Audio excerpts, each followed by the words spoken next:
If it is even possible for my mind to imagine an omniscient, omnipresent, omnipotent God, all-seeing, all-knowing, all-powerful, present everywhere by His Spirit, has need of nothing. Everything you and I see in the constraints of time, the beginning, the end, all creation, seen and unseen, He is over all of it. He brought it together. He who has no beginning and no end.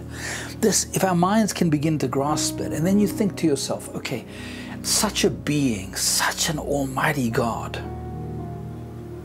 what does He need? What does God need? Nothing. He has everything. He knows everything. He's created everything. He is all-powerful. And He's given you and I the gift of free will. And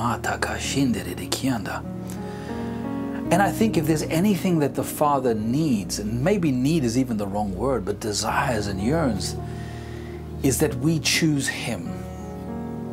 Our hearts, not our heads, but our hearts choose Him.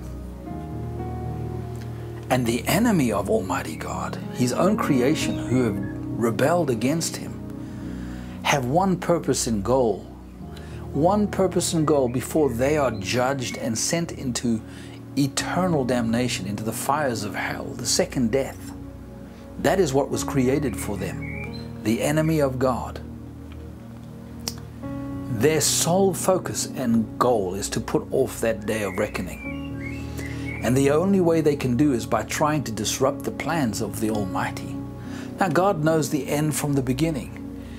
And He also knows the choices that you and I will make.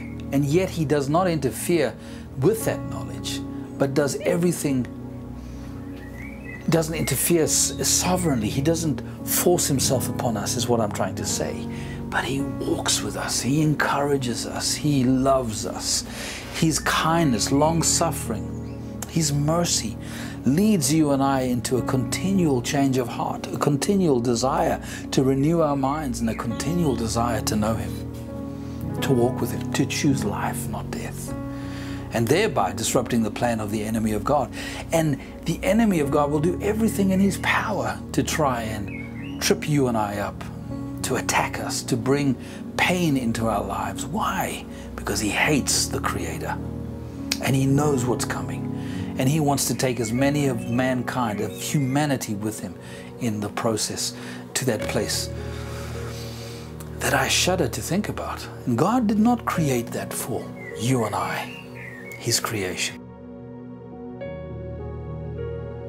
But if we choose to reject him, if we choose to yield to the enemy of the Father, I know you know this, but I'm sharing this with you on Thursday. Things for us to pray about and to ponder on, and renew our hearts and be confident like David and pursue. As imperfect as we are, the Father loves us. He knows everything about you. There's nothing He doesn't know about you. He knows what you think about. He knows when you get all deceptive. I'm speaking to myself here. When we start to duck and dive, and the Father knows all these things. And yet He still woos us with His love. Rama